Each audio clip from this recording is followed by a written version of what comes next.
বুদ্ধি, প্রাজ্ঞতা, বিচক্ষণশীলতা নিয়ে যদি আমরা আমাদের বর্তমান সমাজের দিকে একটু তাকাই, তাহলে সেখানে যে খুব একটা কিছু ভালো হচ্ছে এটা প্রায় জোর দিয়ে বলা যাবে না।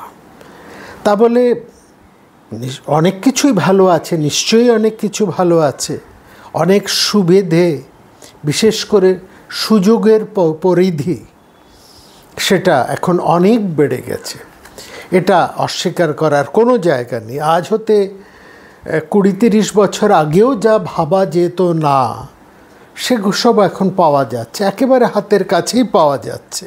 হ্যাঁ, এটা খুবই ভালো দিক। এই যে বিশেষ করে বলবো, এই যে দক্ষিণ ভারতে গিয়ে আমি যে ঘরে বসে যেসব কথা মাতৃভাষায় আমার বাংলাতে আমি আলোচনা করেছি, আর পৃথিবীর সব জায়গার থেকে বসে বিভিন্ন ভাষাভাষীর মানুষেরা শুনেছেন তাদের নিজেদের ভাষায়, আবার তারা তাদের মাতৃভাষায় যা বলছেন সেটা আমি আমার বাংলা ভাষায় শুনছি, এটা কি ভাবা যেত?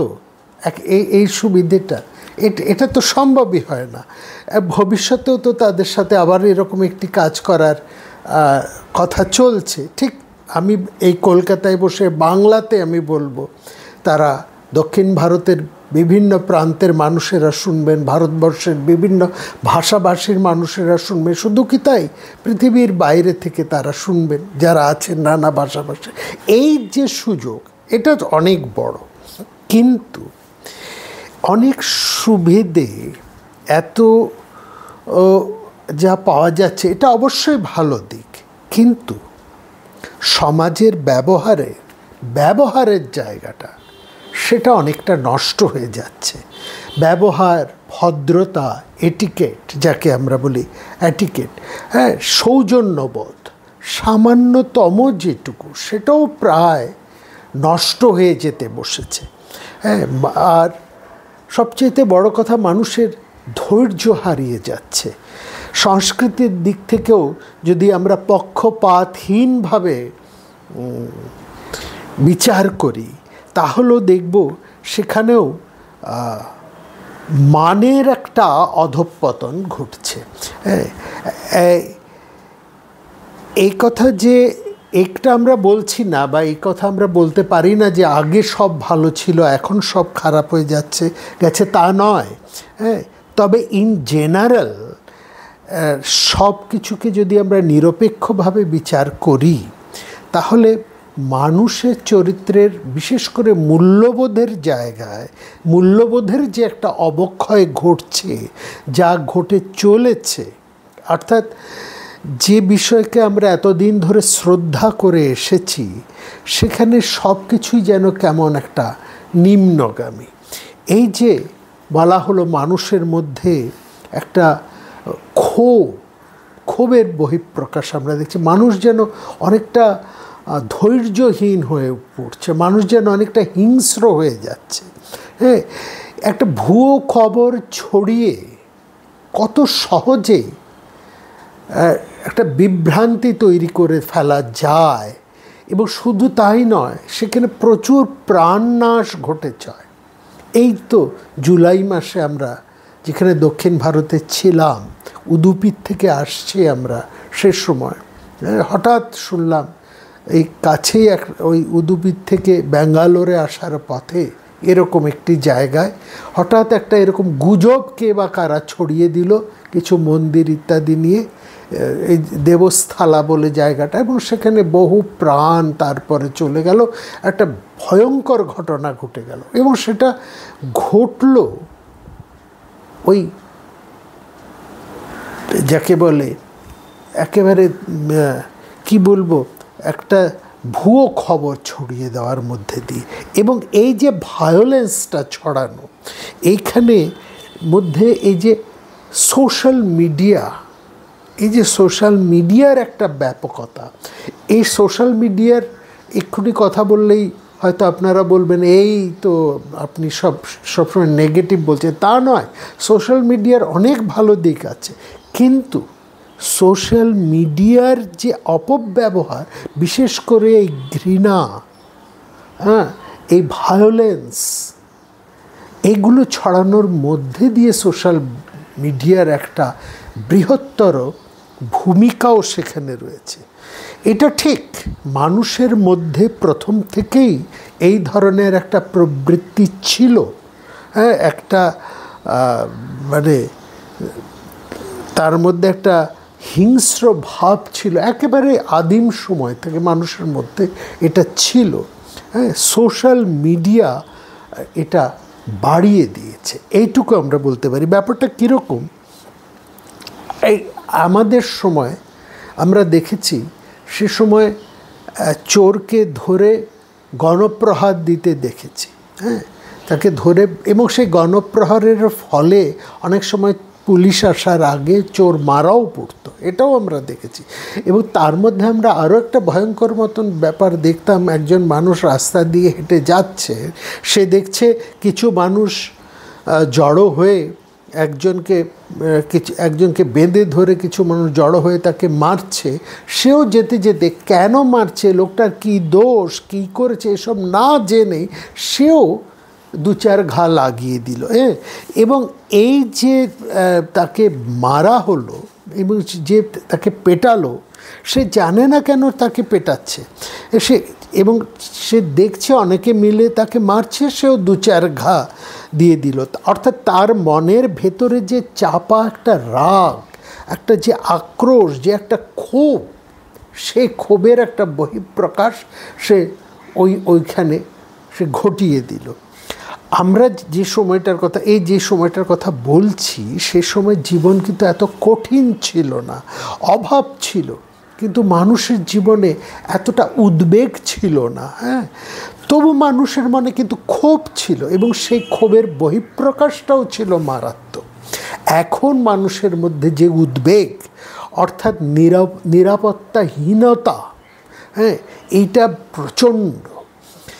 সে খুব ভালো আয় করে, আগের থেকে মানুষ এখন অনেক হয়তো সে ভালো আয় করছে ইন জেনারেল, মাস গেলে সে একটা মোটা টাকাও আয় করছে রোজ, কিন্তু একটা ভয়ঙ্কর রকমের অনিশ্চয়তা। আজকের যে আয়টা, আজকের যে মাস গেলে তার একটা মোটা ইনকাম, সেটা যে আগামীকাল থাকবে এরকম কোনো নিশ্চয়তা নেই। এই অনিশ্চয়তার মধ্যে সে প্রচণ্ড একটা নিরাপত্তাহীনতায় সে ভুগছে, এবং তার ফলে সে ভীষণ ক্ষুব্ধ হয়ে আছে, একটা ক্ষোভ তার মধ্যে আছে, একটা অসন্তোষ তার মধ্যে সব সময় চলছে।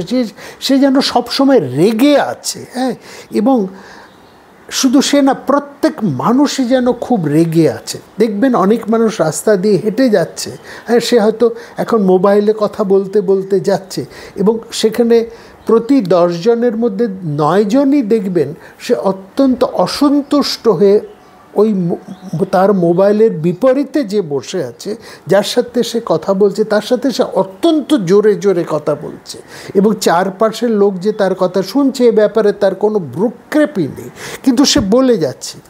অর্থাৎ প্রত্যেক মানুষ অসন্তুষ্ট, একটা ক্ষোভ, অসন্তোষ নিয়ে যে সমাজ চলে, সেই সমাজে একজন মানুষ, একজন নাগরিক, সে ঘুম থেকে উঠেই সে প্রথমে তার ক্ষোভটাকে সে উগরে দিতে চায়, এবং এই উগরে দেবার মাধ্যমটাই হচ্ছে সোশ্যাল মিডিয়া। এইখানে সে তার সমস্ত ক্ষোভটাও উগরে দিচ্ছে, বা বলা যায় বর্তমান সোশ্যাল মিডিয়া তাকে সেই ক্ষোভ উগরানোর সুযোগটা দিচ্ছে। এই যে আমরা কাগজে, টেলিভিশনে প্রায় দেখি, আমেরিকায় স্কুলে একজন গিয়ে বন্দুক নিয়ে পরপর সে অনেকজনকে মেরে ফেললো, তার সহপাঠীদের বা অন্য মানুষদেরকে সে মেরে ফেললো। আর এটা আমাদের ভারতবর্ষে হয় না। তা বলে এটা ভাবার কোনো কারণ নেই যে আমেরিকার লোকগুলো খুব খারাপ, সেখানকার স্কুল বয়েজ বা স্কুলে যারা যায় তারা খুব খারাপ আর আমাদের দেশে ভালো, এমনটা নয়। কিন্তু ওদের দেশে বন্দুকটা সহজলভ্য, তাদের বাড়ির ড্রয়ারে বন্দুকটা থাকে। আমাদের দেশে এটা সহজলভ্য নয়। আমাদের দেশে সহজলভ্য যেটা, সেটা হচ্ছে সোশ্যাল মিডিয়া। হ্যাঁ, তা ওদের দেশে এত সহজে কিন্তু ওই মোবাইলের ব্যবহার করতে পারে না। ওখানে মোবাইলের টা অনেক দামি। আমাদের এখানে মোবাইলের ব্যবহার করাটা অনেক সহজ। মোবাইল নয়, কিন্তু মোবাইলের ডাটাটা কিন্তু আমাদের দেশে এখনও অনেক সস্তা আমেরিকার থেকে। ফলে সোশ্যাল মিডিয়া নামক জায়গায় সেখানে সবসময় আমরা একটা যেন নিজেদের ক্ষোভ উগরে দেবার একটা ব্যবস্থা করছি। কীরকম? অর্থাৎ, এবং সেখানে আমরা এক অন্যের সমালোচনা করে চলি। হ্যাঁ, কেন সে এরকম করলো, তার এটা করা উচিত হয়নি, এই নিয়ে আমি একটা মতামত, আলটপকা মতামত আমি দিয়ে দিলাম, যে মতামত দেবার আমার কোনো অধিকারই নেই। কারো ব্যক্তি জীবন সম্পর্কে আমার কোনো মতামত দেবার অধিকারই নেই। এমন মতামত দিই যে একজন রাজনৈতিক, ধরুন সে একজন বড় নেতা, কিংবা একজন সে একটা বড় সেলিব্রিটি, তারকে নিয়ে আমরা সাধারণ মানুষ নানা ধরনের মতবাদ দিয়ে দিই। হ্যাঁ, তার এটা করা উচিত হয়নি, বা সে এটা কেন করলো, এই নিয়ে আমরা মতামত দিয়ে দিই। ওর কেন এখন বিয়ে করছে, ওর বিয়ে করার কখন উচিত, এই সম্পর্কেও আমরা মতামত দিয়ে দিই। অর্থাৎ তার যে একটা পার্সোনাল লাইফ আছে, তার যে একটা রুচি পছন্দ আছে, সে তার জীবনটা তার মতন করে সে কাটাতে পারে, বা তার কাটাবার একটা তার অধিকার আছে, এটা আমরা ভুলে যাই। সেখানে আমরা মতামত দিই। অর্থাৎ সে কেন এখন খেতে গেল, সে কেন অমুক দামি কাপড়টা পরলো, কেন তার বাড়িতে এই অনুষ্ঠানটা এরকমভাবে হলো, হ্যাঁ, কেন সে তার এই স্ত্রীকে এইভাবে নিয়ে ছুটিতে বেড়াতে গেল, ইত্যাদি নিয়ে আমরা মতামত দিচ্ছি। আবার এই মতামতের পাল্টা মতামত আসে, এটা নিয়েও চলছে। অর্থাৎ এই সাধারণ মানুষ, যেহেতু আমাদের কোনো দায় নেই, আমরা মতামত দিয়েই খালাস, এবং তারপরে সেখানে একটা গোলমাল পাকিয়ে দিয়ে তারপর আমরা দায়হীনভাবে সেটাকে তাড়িয়ে উপভোগ করি। এই জঘন্য জিনিসটা কিন্তু সোশ্যাল মিডিয়ার মধ্যে রয়েছে। এবং বিশেষ করে যারা একটু উপরের স্তরে আছেন, যেমন ধরুন কোনো পলিটিক্যাল লিডার, যারা একটু বড় ধরনের পলিটিক্যাল লিডার, যারা সেলিব্রিটি, তাদের অবস্থা কিন্তু এখন খুব খারাপ। তারা এটা করলেও দোষ, না করলেও দোষ, ওটা করলেও দোষ, ওটা না করলেও দোষ, এরকম একটা ব্যাপারের মধ্যে চলে। এখানে এই যে সোশ্যাল মিডিয়ার ব্যাপারটা, এটা হচ্ছে একটা মতামত, বহু জনের মতামত দেবার একটা প্ল্যাটফর্ম, এবং যারা মতামত দিচ্ছেন তারা দায়হীনভাবে মতামত দিচ্ছে। তারা ওই মতামতের দায়টুকু তারা কিন্তু বহন করছেন না, স্বীকারও করছেন না, এবং তার কি পরিণাম হচ্ছে সেই পরিণামের দায়টুকু তারা স্বীকার করছেন না, বা সেই দায়টুকুর তাদের উপরে কোনো রকম অভিঘাত আসছে না। এই জায়গাটা কথা হচ্ছে, এখন যে সোশ্যাল মিডিয়ার এই যে বাড়ান্ত বা এই যে খারাপ দিকটা, এটা অন্যরকমভাবে সোশ্যাল মিডিয়াকে আমরা যদি বলি জনমতের একটা জায়গা, এবং যেখানে জনমত, এই জনমতের দুটো দিক আছে, সোশ্যাল মিডিয়ারও দুটো দিক আছে। একটা হচ্ছে সোশ্যাল মিডিয়ার ভালো দিক, জনমতের ভালো দিক, আরেকটা হচ্ছে জনমতের খারাপ দিক। এতক্ষণ আমরা জনমতের খারাপ দিকটা বললাম, যেখানে ভয়ঙ্কর দুর্ঘটনা সব ঘটে যাচ্ছে, একেবারে মারামারি এবং রক্ত হানাহানি পর্যন্ত হয়ে যাচ্ছে, এবং কিছু কিছু জায়গায় মানুষের ব্যক্তিগত জীবন পর্যন্ত, পারিবারিক জীবন পর্যন্ত নষ্ট হয়ে যাচ্ছে ওই সোশ্যাল মিডিয়ার জন্য। এটা খারাপ দিক। ভালো দিকও তার আছে। ভালো দিক প্রচণ্ড জনবিপ্লবের ফলে, মানুষের প্রতিবাদের ফলে এই আগেকার দিনে এত মানুষ সহজে তার প্রতিবাদ জানাতে পারত না, এবং এই প্রতিবাদের যে একটা অভিঘাত, তার ফলে শাসক এবং অন্যান্যরাও কিন্তু সমঝে চলে, সহজে বুঝতে পারে যে মানুষ কোনটা চাইছে কোনটা চাইছে না, কি করা উচিত কি করা উচিত না। এটা হচ্ছে ভালো দিক। তো এই জনমতকে যদি আমরা সোশ্যাল মিডিয়া হিসেবে দেখি বা বলি, জনমতের নামকে যদি আমরা সোশ্যাল মিডিয়া বলি, তাহলে এটা একেবারে আমাদের ভীষণ পুরনো সময় থেকে, অর্থাৎ প্রাচীন সময় থেকেও কিন্তু এটা ছিল। এবং আমরা দেখেছি আমাদের পুরাণ ইতিহাসে এই জনমতের ঠেলায় একটা পরিবার, একজনের ব্যক্তিগত জীবন এবং তার সমগ্র পরিবারটা কিভাবে শেষ হয়ে গেছে। যা হবার কথা ছিল না, তিনি ভালো করতে চেয়েছিলেন, কিন্তু ফলটা এত মারাত্মক ঘটে গেল যে সব দিক তার শেষ হয়ে গেল। তিনি হতে চেয়েছিলেন জনদরদি, আর এই তার জনদরদের ঠেলায়, এই জনদরদের ফলটা তার জীবনে যে কী বিষময় হয়ে দাঁড়ালো, তার সংসার, তার পরিবার, তার ব্যক্তিগত জীবন একেবারে ছারখার হয়ে গেল। এইটাই আমরা দেখছি একেবারে রামায়ণে। অর্থাৎ আমরা বলতে পারি এই সোশ্যাল মিডিয়ার সেই সময় যেটা জনমত, এই ঠেলায় রামচন্দ্র একেবারে শেষ হয়ে গেলেন। তার পরিণাম তাকে প্রাণনাশ, আত্মঘাতী হতে হলো তাকে। এই ভয়ঙ্কর পরিস্থিতির দিকে এইটা যেমন এখন ঘটে চলছে আমাদের সমাজে সর্বস্তরে, ওটা শেষ সময়েও ঘটেছিল।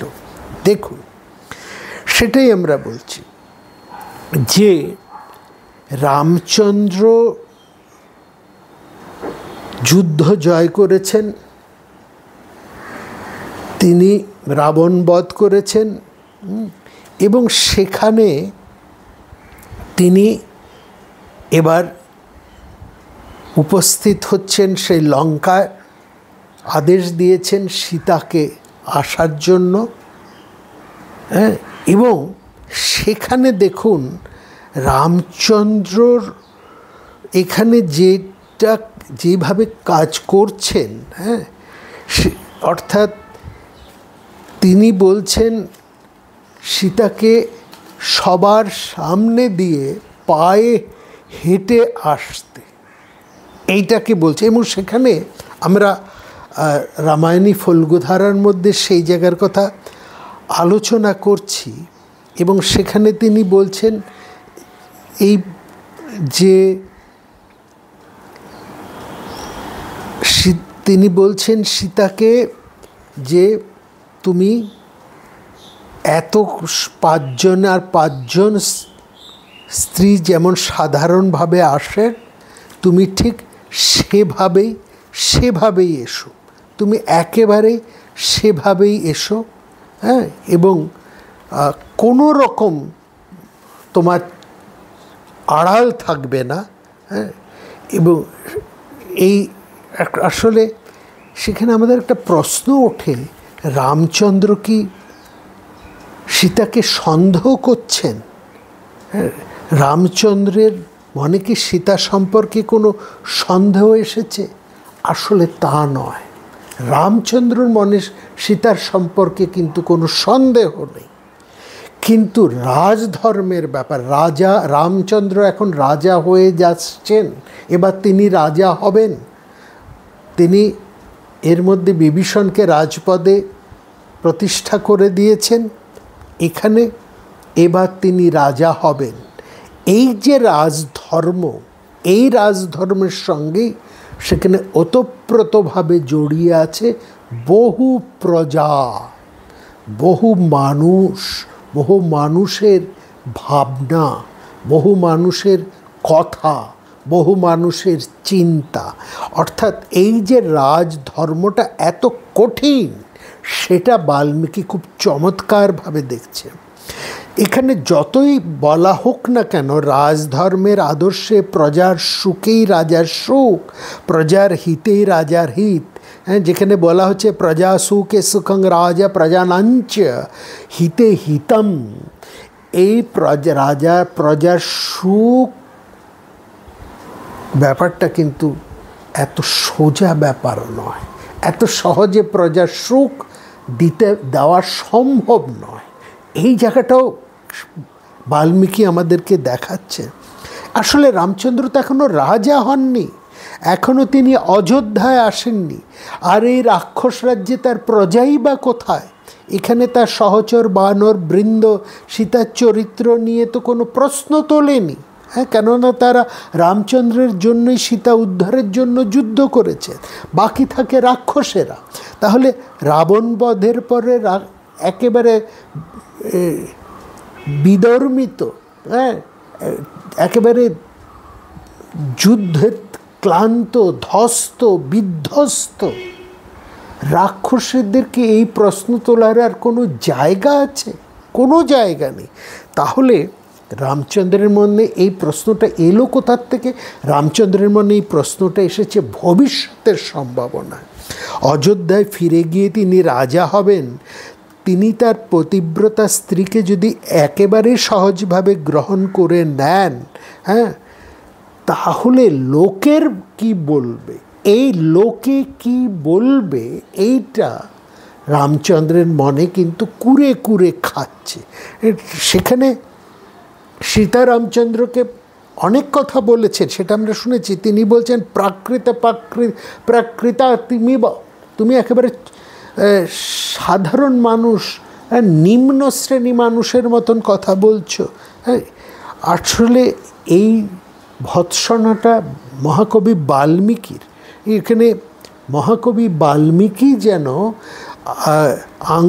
সেই চিরকালীন সামাজিক যে অন্যায়টি ঘটে চলেছে সেটাকে তিনি বুঝিয়ে দিচ্ছেন। আর রামচন্দ্রের এই যে পরিবর্তন, সেটাকেও তিনি দেখাচ্ছেন যে এটা সামাজিক সম্পর্ককে, নিজের আদর্শটাকে তুলে ধরতে গিয়ে রামচন্দ্র এখানে কিন্তু যে অন্যায় করছে, এবং এইখানে অন্যায়টা তার এই যে বিচ্যুতি ঘটছে, এইখানে আসল কারণটা হচ্ছে রামচন্দ্র মানুষ, তার মানুষ স্বভাবটাই দায়ী। কারণ চিরকালীন পুরুষ এই সন্দেহের শিকার। বড় মানুষ হলেও রামচন্দ্র এই ভাবনাটাকে অস্বীকার করতে পারছেন না। নিজের জন্য না হলেও তিনি প্রজার এবং চারপাশে মানুষের কথা ভেবেই হচ্ছেন। অর্থাৎ ঘরের স্ত্রী যদি বাইরে অন্যের বাড়িতে থাকে, তাহলে সেখানে সমাজে যে একটা সন্দেহ সৃষ্টি হয়, এইটাই বাল্মীকি এখানে দেখাচ্ছেন। এবং সেখানে আমরা দেখছি যে রাম অগ্নি পরীক্ষায় উত্তীর্ণ যখন হলো, তখন সেখানকার ঘটনাটা দেখুন। সেখানে অগ্নি পরীক্ষা মানে এটা নয়, এই যে ভালো করে বাল্মীকির রামায়ণের জায়গাটা আপনারা যদি দেখেন, তাহলে দেখবেন সীতা আগুনে প্রবেশ করছে না, তাকে আগুন জ্বালানো হচ্ছে। অগ্নি পরীক্ষা যখন দিতে যাবেন, ঠিক সেই সময়ে সমস্ত লোকপালেরা এসে উপস্থিত হয়েছে। একেবারে রামায়ণে এই কথাটা বলা হচ্ছে, সেখানে বলা হচ্ছে যে সমস্ত লোকপালেরা সেখানে এসে উপস্থিত হয়েছে। স্নিগ্ধানাং লোকপালানাম এবঞ্চ বদতাং হিতম। এই যে লোকপাল কারা? না, সমাজের যারা প্রধান, সমাজের যারা মুখিয়া বলতে পারে, তারাই হচ্ছে লোকপাল। এখানে বলছে সেই লোকপালের হচ্ছে শিব, ব্রহ্মা, ইন্দ্র, এরা উপস্থিত হয়ে তারা রামচন্দ্রকে বলছেন যে না, কী করছো, সীতার অগ্নি পরীক্ষার কোনো প্রয়োজন নেই, সীতা চিরশুদ্ধা। এবং রামচন্দ্র সেটা মেনেও নিলেন। রামচন্দ্রের ভয় হচ্ছে লোকোপবাদ, আবার সেই জায়গার থেকেই তিনি সীতাকে শুদ্ধ করে নিচ্ছেন এবং এই শুদ্ধির পরীক্ষার ক্ষেত্রে সেখানেই লক্ষ্য করুন সেই জনপবাদের জনগোষ্ঠীর প্রধানরা, মুখিয়ারা, তারা এসে যখন বলছেন এর প্রয়োজন নেই, রামচন্দ্র এই সার্টিফিকেটটারই রামচন্দ্রের প্রয়োজন ছিল। অর্থাৎ সমাজের যারা প্রধান গোষ্ঠী প্রধান, যারা মুখিয়া, তাদের একটা সার্টিফিকেটের প্রধান, এই সার্টিফিকেটটাকে নিয়েই রামচন্দ্র সীতাকে নিয়ে যাচ্ছেন। এবং এটা যে রামচন্দ্রের প্রয়োজন ছিল, রামচন্দ্র যে এটা নিজের ভেতর থেকে চাননি, রামচন্দ্র যে জানেন সীতা চির শুদ্ধা, এটা অন্তত 2-3টে উদাহরণ আমরা রামায়ণ থেকেই আপনাদের তুলে দিতে পারবো। একেবারে প্রথমটি এখন বলছি, পরে আর অন্যগুলো বলবো। যেই মাত্র তিনি এই সার্টিফিকেটটি লাভ করলেন, সীতাকে নিয়ে তিনি আনন্দের সঙ্গে সবাইকে বললেন, ওঠো ওঠো পুষ্পক বিমানে ওঠো। সবাই পুষ্পক বিমানে উঠলে রামচন্দ্র সীতাকে একেবারে কোলে করে নিয়ে বিমানে গিয়ে বসলেন। যে স্ত্রীকে এতক্ষণ তিনি সন্দেহ করছিলেন, অগ্নি পরীক্ষার কথা বলছিলেন,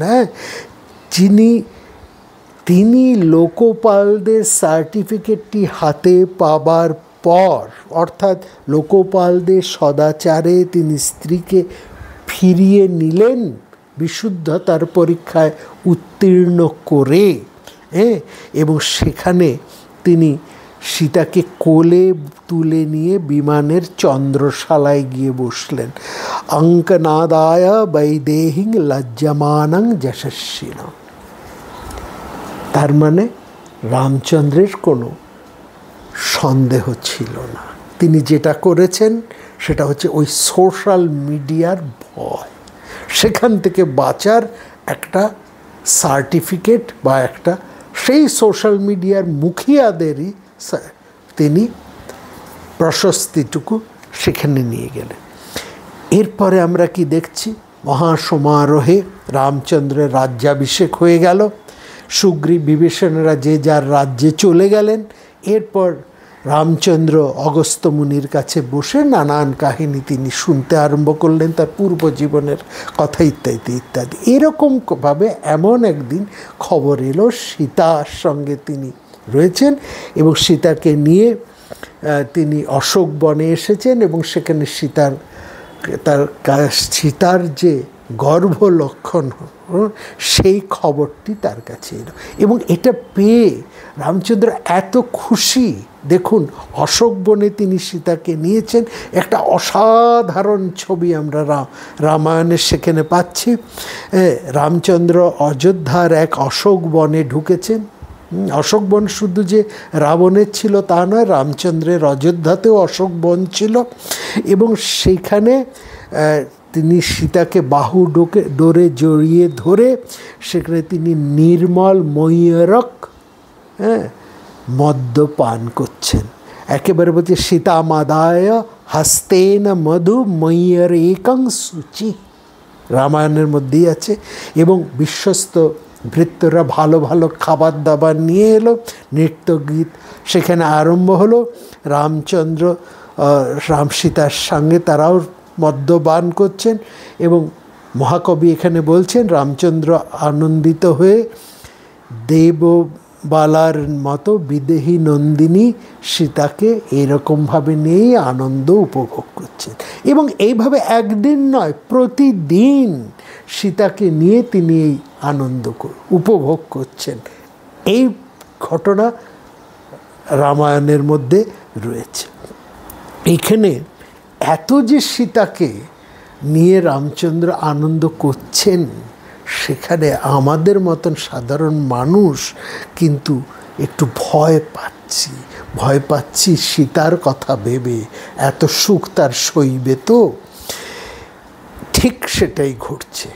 দেখুন, একটা রাজত্ব চালাতে, নিখুঁতভাবে চালাতে গেলে তো অনেক কিছুর দরকার হয়। সেখানে একটা সাংস্কারিক কাজকর্ম সেখানে চলে, হ্যাঁ, সীতা সেগুলো করছেন। তিনি তার সংসারে তার 3 জন শাশুড়ি আছেন, তাদের সেবা করছেন। দেব দ্বিজ এই সমস্ত কর্তব্য কর্মগুলো আছে সেগুলো রামচন্দ্র করছেন, সীতাও করছেন। হ্যাঁ, এবং যিনি চিরকালই স্বামীর অত্যন্ত প্রিয়া, অত্যন্ত বশংবদ, এবং সেইটাই একটা আনন্দের ধারা সেখানে চলছে। এবং সেই সঙ্গে সঙ্গে একটা নিখুঁত নিটোল সাংসারিক স্নিগ্ধ আনন্দের ছবিও আমরা পাচ্ছি। সীতার গর্ভ লক্ষণ প্রকাশ পেল, রামচন্দ্র আনন্দ হয়ে গেল এবং তিনি বলছেন সীতাকে যে তোমার কি ইচ্ছে বলো, আমি তোমার কি মন চাইছে আমি তোমার সব ইচ্ছে পূরণ করব। কিমচ্ছেসি বারোমহে কাম কিং ক্রিয়াতাং তব, তোমার যা ইচ্ছে আমি সেটা পূর্ব।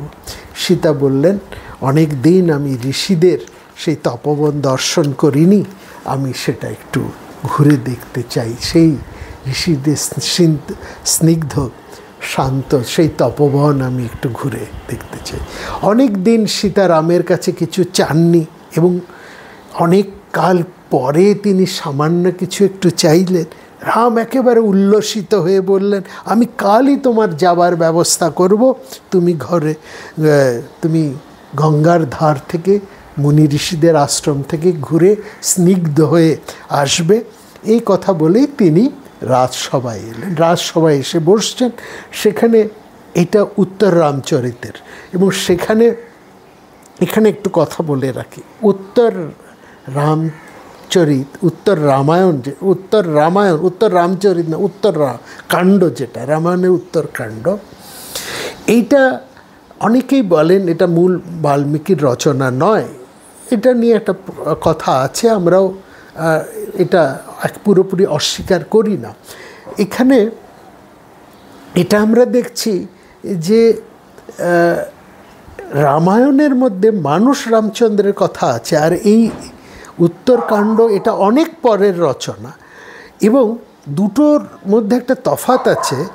আদিকাণ্ড থেকে যুদ্ধকাণ্ড পর্যন্ত একটা সময়, আর উত্তরকাণ্ডটা অনেক পরের রচনা। এবং আমরা বলবো এখানে পরবর্তী সময়ে মানুষ বড় বড় মানুষদেরকে নিয়ে কি ভাবতো, তাদের ভাবনায় কি আসতো, অর্থাৎ সামাজিক বহু পরবর্তী সামাজিক একটা ছবি, মানুষের সমাজের ছবি কিন্তু উত্তরকাণ্ডে উঠে এসছে। এইটাই হচ্ছে মূল ব্যাপার। এইভাবে যদি দেখেন উত্তরকাণ্ডকে তাহলে ধরা যেতে পারে। এখন উত্তরকাণ্ড কত পরে সেটা হচ্ছে তর্কের বিষয়। সেটা অনেক পরে মানে এই 1000 বছর 500 বছর আগে না, তারও অনেক আগে। কারণ উত্তরকাণ্ডের অনেক ঘটনার কথা মহাভারতের মধ্যেও আছে। যাই হোক, সেটা পরের কথা। সুতরাং প্রক্ষিপ্ত বলে সেটাকে একেবারে ঠেলে দেওয়া যায় না, কারণ তার মধ্যে এমন কিছু বেশ ঘটনা আছে যেগুলোকে মহাভারতে আছে, অন্যান্য প্রাচীন পুরাণের মধ্যেও আছে। সুতরাং পরবর্তী হলেও কিন্তু অনেক বেশ পুরনো, শুধু খুব আধুনিক নয়, এইটুকু আমরা বলতে পারি। যাই হোক, তো সেইখানে আমরা দেখছি রামচন্দ্র এসে বসেছেন। সীতা সামান্য চেয়েছেন, তিনি মুনিদের আশ্রমে যেতে চেয়েছেন। রামচন্দ্র বলছে কালকেই আমি তোমাকে পাঠাবো। এইসব বলে টলে সীতারকে সঙ্গে আনন্দ যাপন করে তিনি সভায় এসেছেন, এবং সভায় বেশ কিছু মানুষ এসেছে।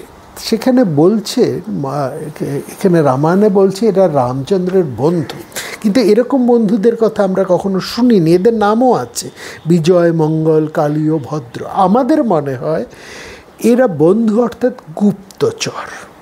গুপ্তচর, রাজাকে যারা বিভিন্ন সংবাদ, গোপন সংবাদ এনে দিচ্ছেন। এবং একটা রাজত্ব, একটা রাষ্ট্রকে চালাতে হলে গুপ্তচর একটা খুব প্রয়োজন। গুপ্তচর বিভিন্ন জায়গার খবর নিয়ে আসে।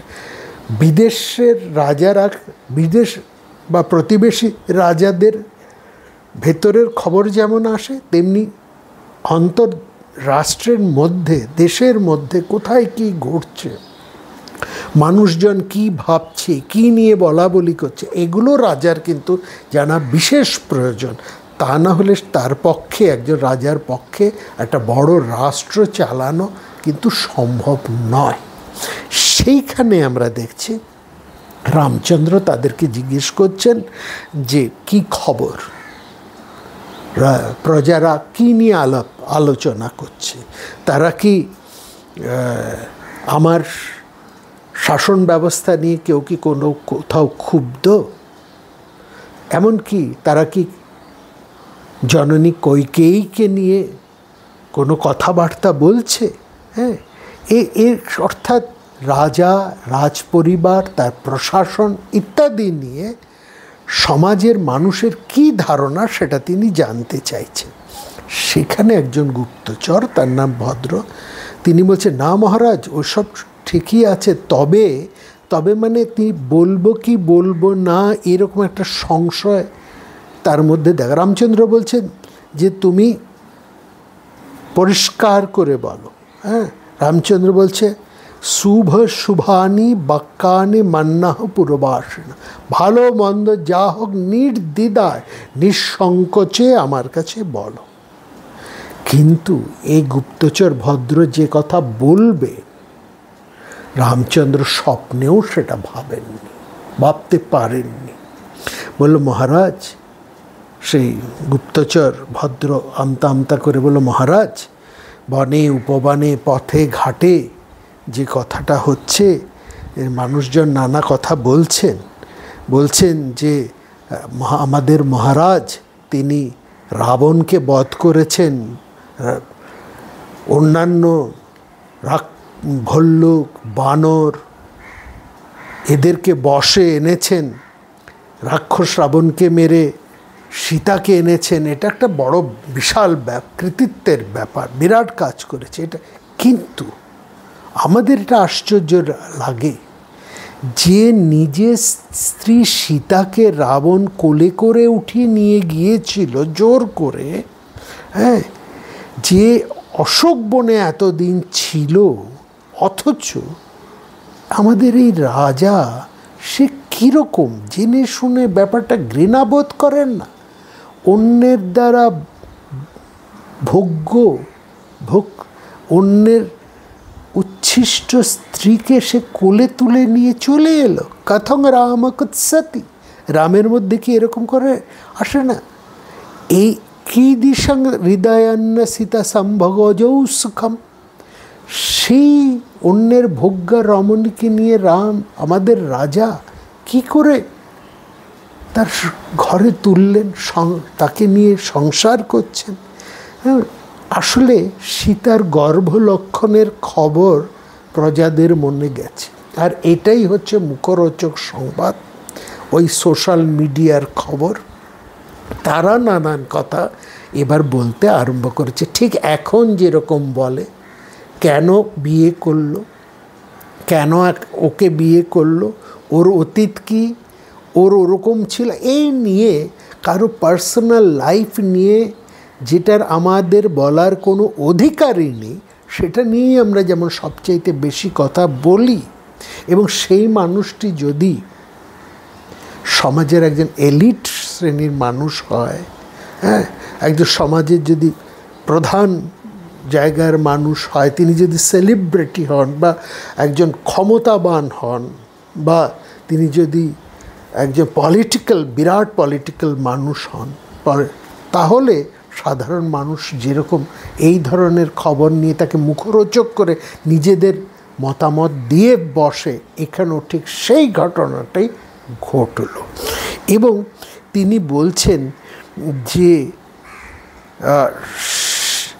রাবণের কাছে যে ছিল, রাবণের এতকাল যে বাস করেছে, তাকে নিয়ে রামচন্দ্র যা করছে, মনে হচ্ছে কিছুদিন পরে আমরা আমাদের ঘরের বউদের চরিত্রকে আর ঠিক রাখতে পারবো না, এবং আমাদের ঘরের বউরাও পরের বাড়িতে এসব করে এসে যদি আসে, তাহলে তাদেরকেও আমাদের সহ্য করতে হবে।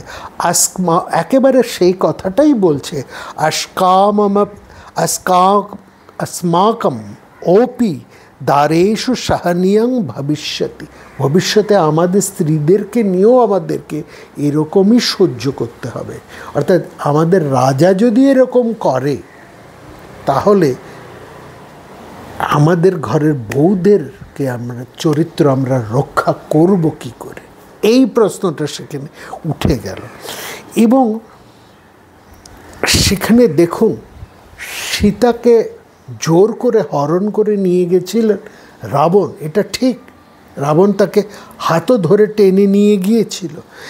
এই যে তার এই যে একটা বলাৎকার সেখানে ঘটেছে, জোর করে তাকে ঘটে নেওয়ার সঙ্গে রাবণের সাথে সীতার যে একটা শারীরিক সংস্পর্শ ঘটেছিল, সেখানে তো সীতা শক্তিহীন উপায়হীন ছিলেন। এটা তো তিনি ইচ্ছে করে করেননি, এটা তো সীতা দুর্ভাগ্য। এবং সীতা সেটা বলছেন, কাম করো নামে তত্র দেব তত্রাপরাধ্যতি, আমার অপরাধটা কোথায়, আমি তো সেখানে অসহায়। হ্যাঁ, কিন্তু এই যে জনপ্রবাদ ঘটল, অর্থাৎ তখনকার এই সোশ্যাল যে একটা জন অপবাদ, সেই জায়গাটায় রামচন্দ্র একেবারে দিশেহারা হয়ে গেলেন। এখানে দেখুন এই এখনকার সোশ্যাল মিডিয়ার যতখানি শক্তিশালী, তখনকারও ওই জনপ্রবাদ, সেইটাও যদি সেই সোশ্যাল মিডিয়াই বলি, সেটাও ততখানি শক্তিশালী। রামচন্দ্র তার আদর্শ পুরুষ, ভ্রাতৃত্ব, বন্ধুত্ব সব জায়গায় তার আদর্শতা প্রমাণ করার জন্য মহাকবি তাকে আদর্শ পুরুষ হিসেবে প্রতিষ্ঠা করতে গিয়েছিলেন। হ্যাঁ, কিন্তু পতিনিষ্ঠ সাধ্বী স্ত্রী যেখানে অগ্নিশুদ্ধি করে তাকে গ্রহণ করলেন, তা সেখানে তার আদর্শ স্বামীর জায়গাটাই নষ্ট হয়ে গেল। এইটাই সেইখানে তার রামচন্দ্রের আদর্শ প্রতিষ্ঠা করার জায়গাটাই যেন একটা ভয়ঙ্কর রকম আঘাত এসে গেল এই জন অপবাদ। এবং তার ফলে আমরা দেখছি ভবভূতি তার উত্তর রামচরিত্রের মধ্যে এই জায়গাটাকে খুব চমৎকার করে ঢুকছেন। এবং সেখানে তিনি এই যে খবর যে দূত নিয়ে এসছে তার নাম রেখেছেন দুর্মুখ। তার নামটা লক্ষ্য করুন, দুর্মুখ, অর্থাৎ সোশ্যাল মিডিয়ার দুর্মুখতাটাকেই তিনি একেবারে পরিষ্কার করে তুলে দিয়ে বলছেন দুর্মুখ। এবং বলছেন সেখানে রামচন্দ্র, আমরা আগেও দেখেছি যে খুব পরিষ্কার করে সেখানে রামচন্দ্র এক জায়গায় বলছেন যে তার কামাত্তা পিতার কোনো রকম ছায়া যাতে তার চরিত্রের মধ্যে না পড়ে, এটা ছিল রামচন্দ্রের সবচাইতে বড় ভয়। এই জায়গাটা বুঝতে হবে।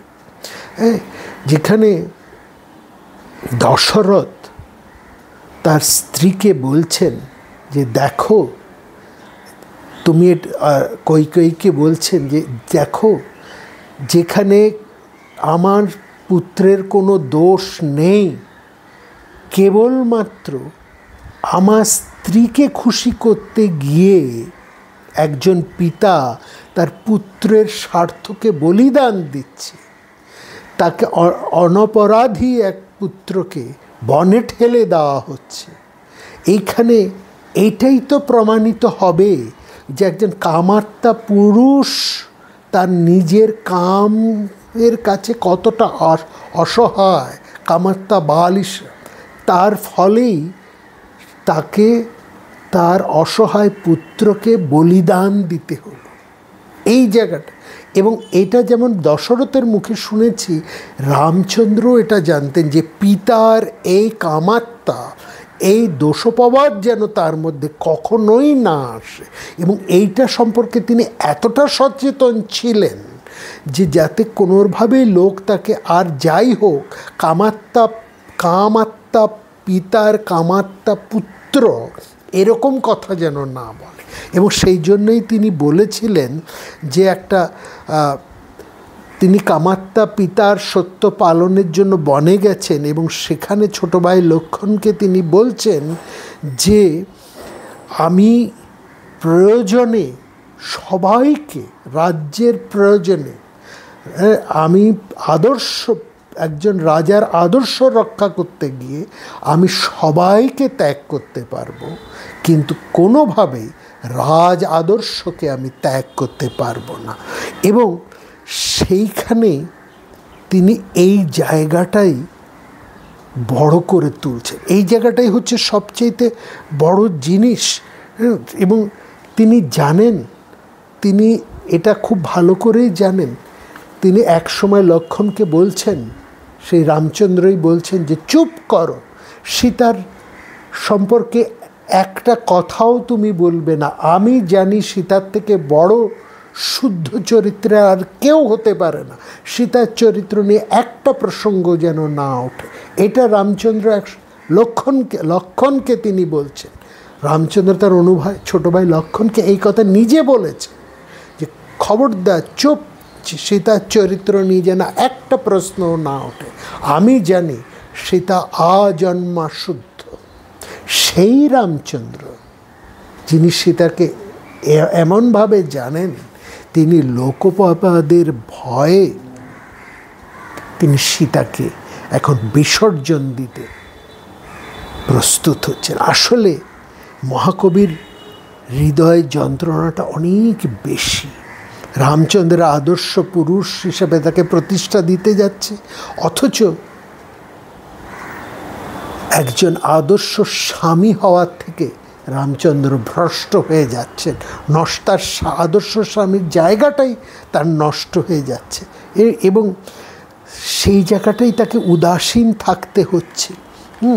অর্থাৎ বৃহত্তর প্রয়োজনে তিনি সব কিছুকে ত্যাগ করতে পারেন এবং এই ত্যাগ করতে গিয়ে তার যে পারিবারিক কি বিপর্যয় ঘটে গেল, তার জীবনটা কতটা নষ্ট হয়ে গেল, তার সংসার সমাজ সব ছারখার হয়ে গেল, সেই জায়গাটা মূলে কিন্তু রয়েছে ওই জনপবাদ। এবং তার হৃদয়ের মধ্যে, রামচন্দ্রের হৃদয়ের মধ্যে যে একটা দ্বৈরথ চলছে, অর্থাৎ সেখানে যিনি বলছেন জন্ম থেকেই যিনি চিরপবিত্র, তীর্থ জল যেমন শুদ্ধ, সীতাও সেরকম শুদ্ধ। তিনি বলছেন, দেবী পারলে তুমি আমাকে ক্ষমা করো। দেবতার যজ্ঞ কার্যে আহুতি দেবার জন্য ভূমিকর্ষণকালে ভূমি থেকেই তোমার জন্ম। এমন চিরশুদ্ধ মানুষকে প্রবেশ করে আবার শুদ্ধি হতে হলো, এই হীন প্রবাদ তোমার সারা জীবন থাকবে এবং সেখানে কারণটা হচ্ছি আমি। এটা রামচন্দ্র নিজে বলেছে। কিন্তু মুশকিল হলো, রামচন্দ্র যে নৈতিকতাকে বিশ্বাসী করতেন, সেই নৈতিকতাই তার মধ্যে একটা দ্বন্দ্ব হয়েছে। তিনি সত্য রক্ষার জন্য বনে গেছেন, পিতার নৈতিকতাকে রক্ষা করছেন। কৈকেয়ীর কাছে পিতা কথা দিয়েছিলেন, সেই কথা না রাখলে তার পিতাকে মানুষ খারাপ বলবে, অতএব তিনি গেলেন পিতার প্রতিজ্ঞা ঠিক রাখার জন্য। আজকের এই জন অপবাদ তাকে কষ্ট দিচ্ছে, কেননা তিনি যে নৈতিকতার দৃষ্টান্ত স্থাপন করতে চাইছেন, সেই সব জায়গাতেই সেই দৃষ্টান্ত, সেই কীর্তি আজকে জনপবাদে এই সোশ্যাল মিডিয়ার ঠেলায় সেটা বিপর্যস্ত হচ্ছে। রামচন্দ্র আর সহ্য করতে পারছেন না। তাই তিনি বলছেন, লোক নিন্দা আমার কাছে এমনই ঘৃণ্য বস্তু, আমি এমনই ভয় পাই। ভালো করে দেখুন, একটা সোশ্যাল মিডিয়া যা কীভাবে একজন মানুষকে এখন নষ্ট করে দেয়, সেই যুগেও রামচন্দ্রকে এমনভাবেই নষ্ট করেছে। এবং রামচন্দ্র বলছেন, লোকনিন্দা আমার কাছে এমনই ঘৃণ্য বস্তু, এমনই আমি ভয় পাই এই নিন্দাকে, তার জন্য আমি আমার জীবন বিসর্জন দিতে পারি, ছাড়তে পারি তোমাদের মতন প্রিয় ভাইদের, এমনকি সীতাকেও আমি ত্যাগ করতে পারি। অপপাদ ভয়াভীত কিং পুনর্জন্ম আত্মকম। এই জায়গাটাই হচ্ছে বোঝার, এইখানটাই যে সবচেয়ে বড় গুরুত্বপূর্ণ। আসলে সংসারের সবাইকে ধরে রাখার যে চেষ্টাটা, সেখানে সব জায়গাকে কি ধরে রাখা যায় না। বিশেষ করে এই জনপদ যেমনভাবে মানুষকে নষ্ট করে ফেলে, একটা পরিবারকে, একটা জীবনকে নষ্ট করে ফেলে, এখনকার থেকেও অনেক বড় উদাহরণ কিন্তু এই রামায়ণের রামচন্দ্রের সংসার, রামচন্দ্র নিজে। হ্যাঁ, এখানে সীতাকে তিনি যে পরিমাণ ভালোবাসতেন, স্নেহ করতেন, সবটাই কিন্তু বৃথা হয়ে যাচ্ছে। এখানে তার এই লোকোপবাদকে ঠেকাতে গিয়ে তিনি এমন কিছু ডিসিশন নিচ্ছেন, তিনি যে তার স্ত্রীকে কত ভালোবাসতেন তার যে সহস্র উদাহরণ রামায়ণ জুড়ে রয়েছে, সেটাকেও আর কিন্তু কেউ দেখছে না। আসলে এইখানে জনপবাদে উত্তক্ত এবং বিভ্রান্ত হয়ে পড়ছেন তিনি। উত্তক্ত এবং অভিমান হবার কারণ যখন ঘটে, এবং সমাজের উপর, গোষ্ঠীর উপর, এবং যে মানুষদের উপর তিনি বিশ্বাস নিয়ে এত বড় কাজ করে চলেছেন সবার মঙ্গলের জন্য, তাদের উপরই কিন্তু তার বিশ্বাস ভেঙে যায়। রামচন্দ্র অনেক বিশ্বাস নিয়ে জনদরদি রাজা হতে চেয়েছিলেন। হ্যাঁ, সেই বিশ্বাসে তার আঘাত বারবার আসছে সেই রাবণ বধের পর থেকেই। আসলে অনেক সময় এটাও দেখা যায়, একজন শাসক যিনি হয়তো প্রজার মঙ্গল সাধনের জন্য একটা ডিসিশন নিলেন, একটা ভালো ডিসিশন নিলেন, কিন্তু সেই ডিসিশনটা এমন বুমেরাং হয়ে যায়, তিনি ভাবতেও পারেন না যে ভালো করতে গিয়ে সেটা তার কাছে কাল হয়ে দাঁড়ালো, যেটা রামচন্দ্রের ব্যাপারে এখানেও তাই ঘটনা ঘটেছে। এবং এরকমই একটা ঘটনা চৈতন্য চরিতামৃতের মধ্যেও আছেন। ঠাকুরমশাই আমাদেরকে দেখিয়েছেন এই রামচন্দ্রের এই জায়গাটা বোঝাবার সময়। সেখানে এক সুন্দর যুবক সন্ন্যাসী এই চৈতন্য মহাপ্রভুর খুব প্রিয় ছিলেন, এবং চৈতন্য মহাপ্রভু সেই যুবককে খুব ভালোবাসতেন, তাকে খুব পছন্দ করতেন, তাকে প্রায় তার কাছে আসতেন, তার কিংবা তার ঘরে যেতেন। হ্যাঁ, কিন্তু মহাপ্রভুর সঙ্গে সেই যুবক এবং তার পরিবারের একটা ঘনিষ্ঠতাও ছিল। সেখানে কিন্তু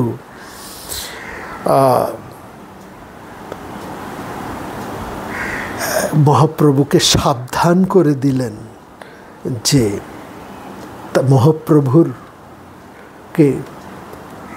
বিশেষ করে এই যে মহাপ্রভু ছেলেটিকে ভালোবাসতেন, তাকে স্নেহ করতেন, তার পারিবারিক একটা যোগসূত্র ছিল, ছেলেটিও মহাপ্রভুর কাছে আসতেন, মহাপ্রভু তার কাছে যেতেন, কিন্তু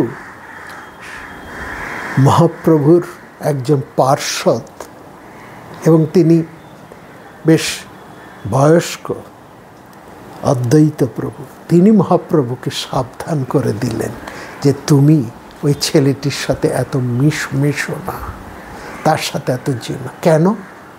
কারণ ছেলেটির মা বিধবা। বিধবাটা কারণ নয়, কারণ তিনি যুবতী, বয়সটি তার কম।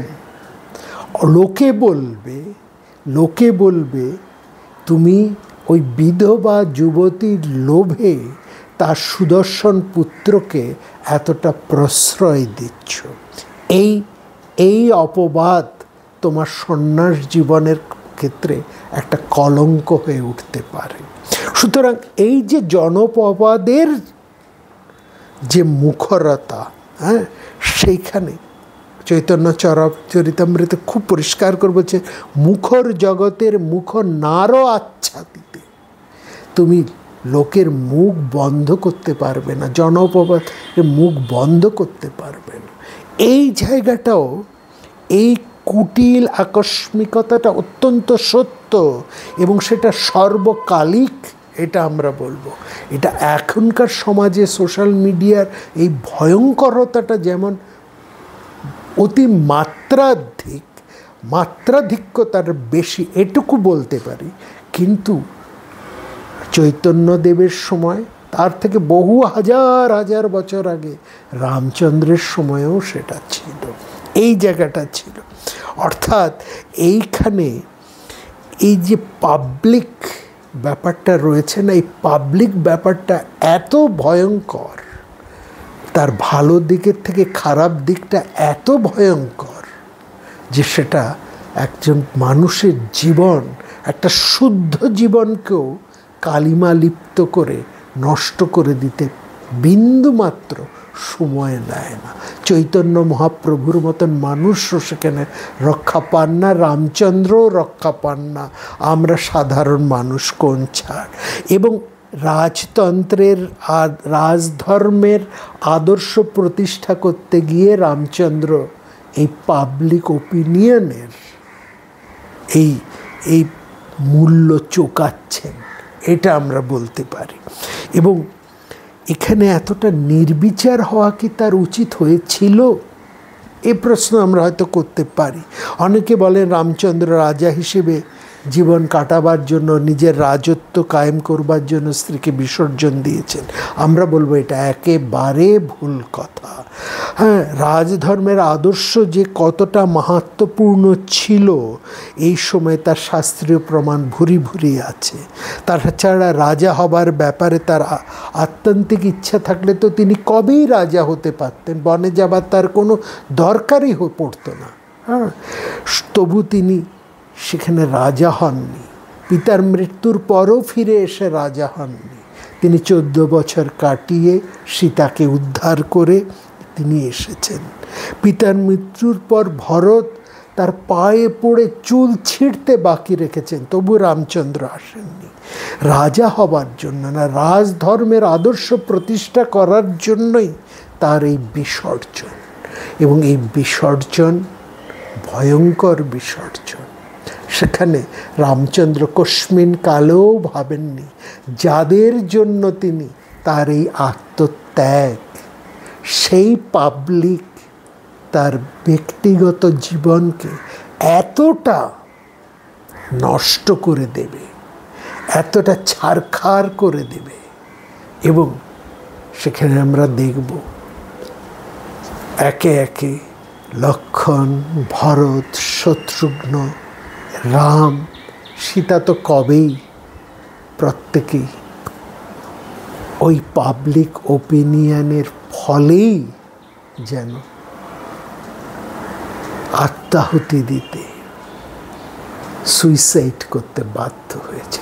এই জায়গাটাই হচ্ছে এই সোশ্যাল মিডিয়ার ভয়ঙ্করতা, এটা বুঝতে হবে। এই জায়গা থেকে রামচন্দ্র বাঁচেননি, চৈতন্যদেব বাঁচেননি, আমাদের মতন সাধারণ মানুষ তো কোন ছাড়। ভালো থাকবেন। পরবর্তীতে আরেকটি পর্ব নিয়ে আমরা উপস্থিত হব।